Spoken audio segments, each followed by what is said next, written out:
All right, now we're recording. Sweet. All right. Well, hi everyone. My name is Carla. I go to Humboldt State University, and I am a social work major. And I'll let Chris introduce himself. Hi, my name is Chris. I am a social work intern at Redmond University, and we are social work interns for the Growth program at College of the Redwoods. Yeah.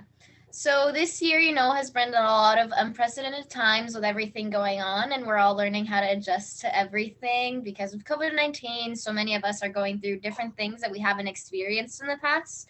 And I know that with online education, a lot of us are struggling. So today, Chris and I are going to give you guys some tips that we have personally used and have helped us with our online education.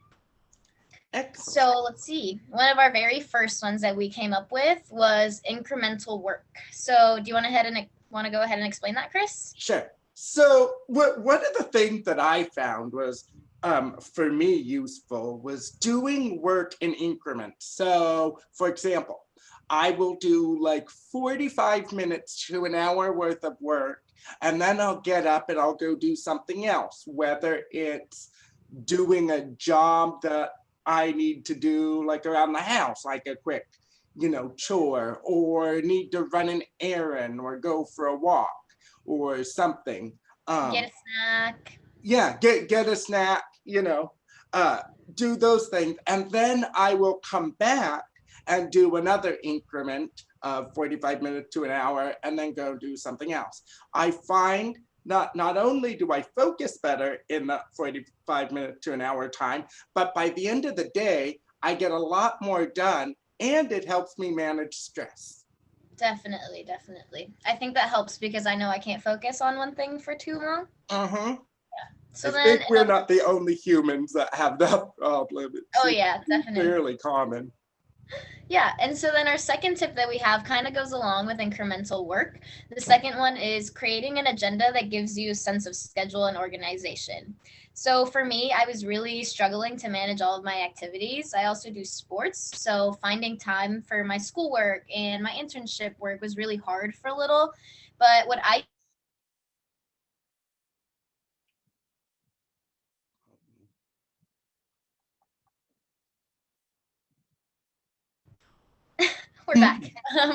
Yeah, so what I did was that I used Google Calendar to help me see all of my available time slots. And I found that from 9 to 12, I had a pretty big chunk open.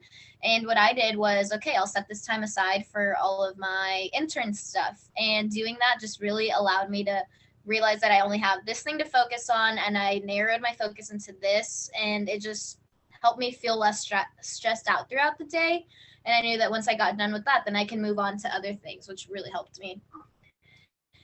Which leads us to our third tip, and that one is reaching out for support. Do you want to take that one, Chris? Sure.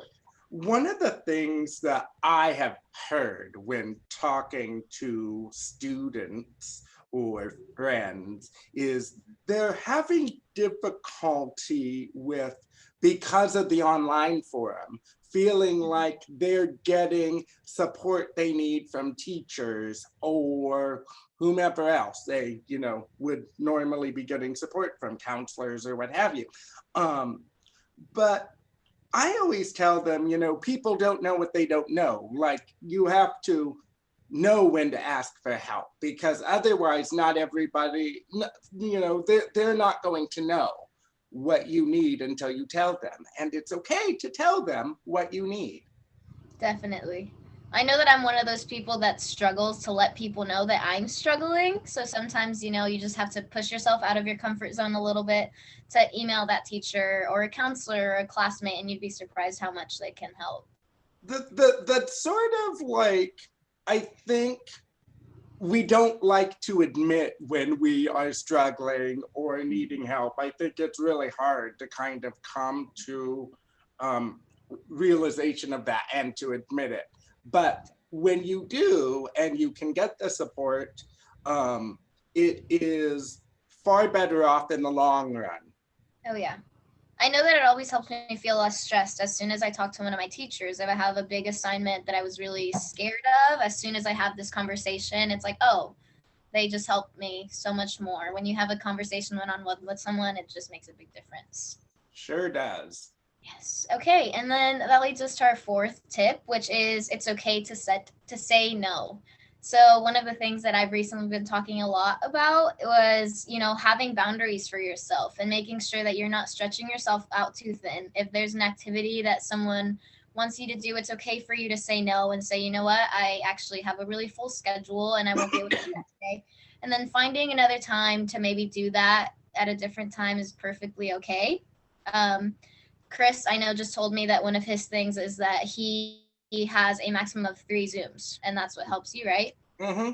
I have learned, because I'm juggling work and school, that if I have more than 3 Zoom meetings in a day, like one day I had 6, and I realized by the 5th one I was super cranky. So I had to realize that I can only do a maximum of 3 a day, but my maximum may be different than somebody else's.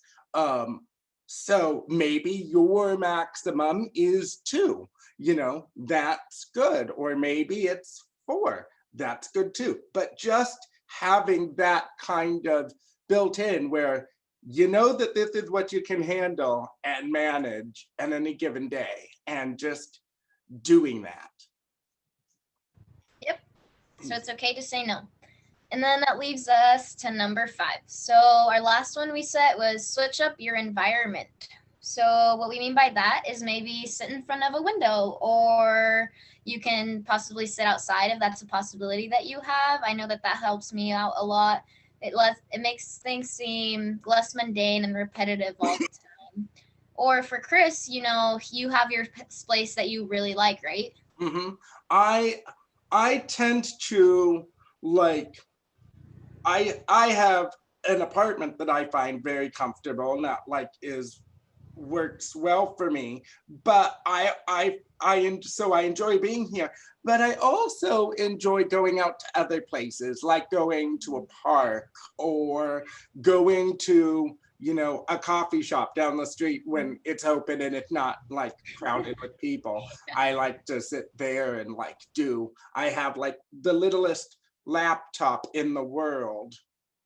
Um, and Hi, Sorry, welcome back. connecting. I have the Sorry. littlest laptop in the world, so it's really easy to kind of take it with me when I need to get out of the house for a little while. And when you are doing a lot of remote work, a lot of remote learning, by the end of the day or something, or midday, you can feel a little bit cooped up. So it's important to sort of switch up environment. Yes, definitely. So we hope that you found these tips helpful. It's what's been able to get us through it. And thank you for watching our video. We're gonna leave our emails with the Zoom link that gets sent out. I'm not sure exactly how it'll work, but please feel free to reach out and let us know any future topics that you would like us to talk about. And we would love to hear from you. So thanks for attending our video. Thank you for watching, everybody. Bye.